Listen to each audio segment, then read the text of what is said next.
Hi, I'm Razia. Welcome to my channel. Please do subscribe if you haven't already and hit the notification bell, and that way you'll be notified of my weekly uploads. You can also check me out on Instagram and TikTok at RaziaMo for more content.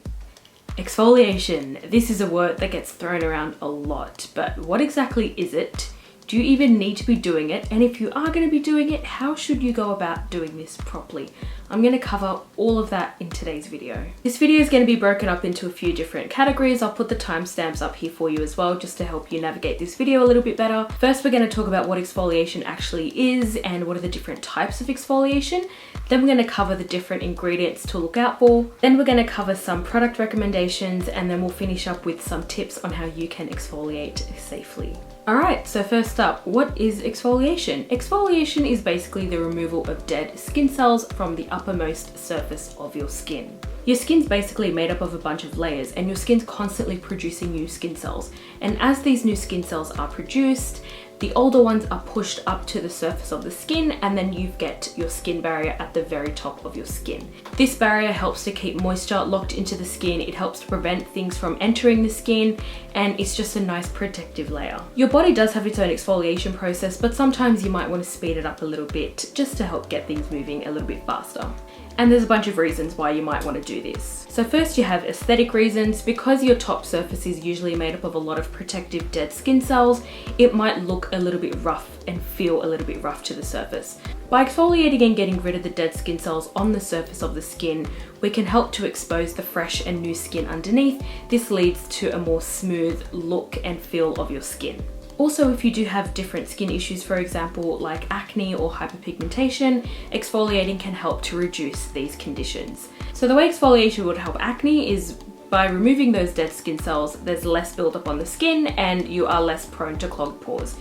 And then with hyperpigmentation, exfoliating can help to speed up the skin cell turnover, and then that way your dark spots fade a lot faster than they usually would, and that's why you might want to use exfoliating to help with your hyperpigmentation. Also, as you get older, your cell turnover naturally slows down, so exfoliating just helps to keep things moving along. It's definitely one of those steps that isn't necessary for everyone, but if you do want to do it, it does have a lot of benefits. Like I mentioned, depending on whatever skin issue you might have, you might find exfoliating a real necessity for you. Let's talk a little bit about the different types of exfoliating. We have physical exfoliants and chemical exfoliants. Physical exfoliating is exactly what it sounds like. It usually involves some sort of abrasive substance or product and rubbing this across the skin to help dislodge those dead skin cells and keep your skin texture a little bit nice and smooth. So this is things like your walnut scrubs and your apricot scrubs, sugar scrubs, salt scrubs, whatever you want to call them. Even those exfoliating towels you might use, or those cleansing brushes you might use as well,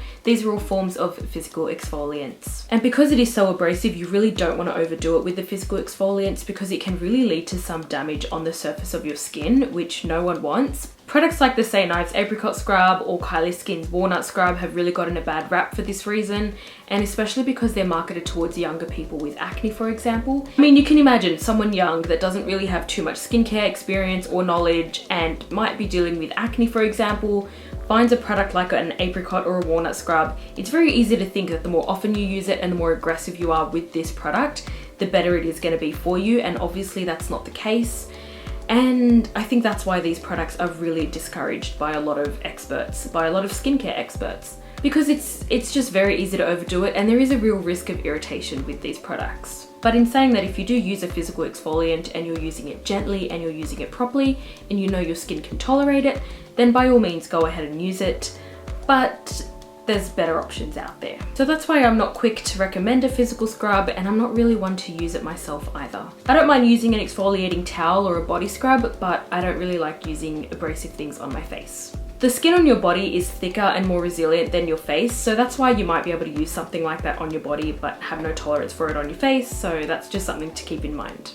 Now let's talk about chemical exfoliation, and this is really where it's at. Chemical exfoliation involves using acids that help to disintegrate the bonds that hold your dead skin cells together, and this helps to remove them a lot easier.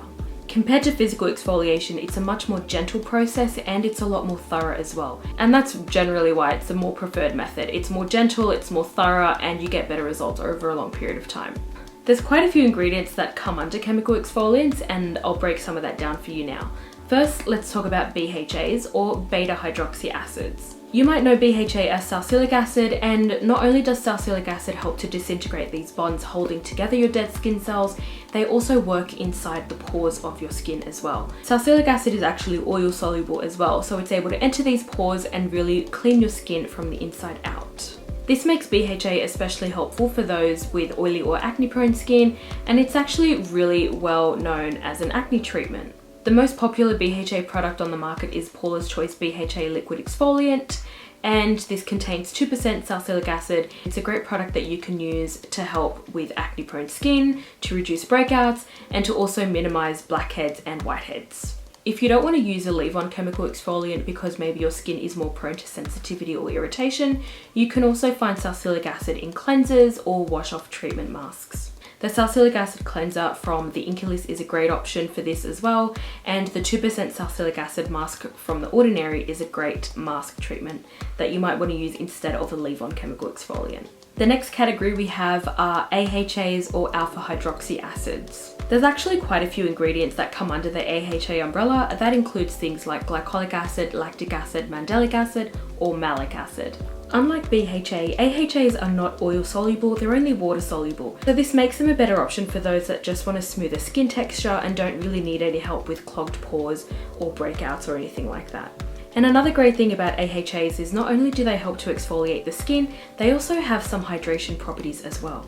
Glycolic acid is the most common AHA, and it's known as the gold standard AHA really. It has the smallest molecular size of any AHA, which means it's able to penetrate the skin a lot deeper and a lot faster than other AHAs. Because it's able to work so well and so efficiently, at higher concentrations this means that it might be a little bit too irritating for some, so you might need a lower concentration or a lower strength glycolic acid product. Some common glycolic acid products are the glycolic toning solution from The Ordinary, which is at a 7% concentration.